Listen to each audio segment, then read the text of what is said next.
If your finances feel messy, overwhelming, or just, well, out of control, Eland, this is your reset button. In this video, I'll walk you through how to reset your finances from scratch, step by step, so you can rebuild with clarity and confidence. First, pause. Before fixing anything, you need a clear snapshot.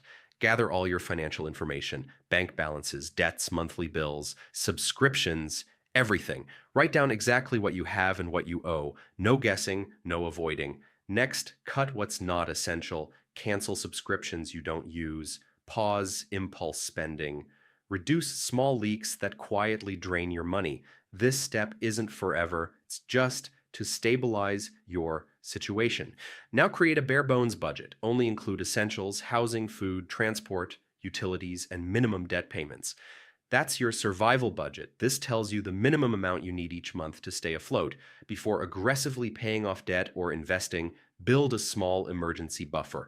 Even a modest cushion prevents you from falling backward when unexpected expenses show up. Start small.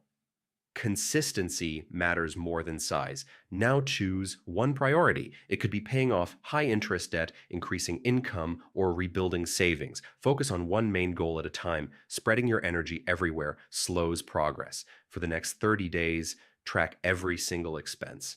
This builds awareness and control. When you see where your money actually goes, your decisions naturally improve. Finally, automate stability. Set automatic transfers for savings and automatic payments for bills. Automation reduces mistakes and removes emotional decision-making. Resetting your finances isn't about perfection. It's about clarity, control, and small, consistent action. Start fresh today, one clean page, one clear plan, and move forward from there.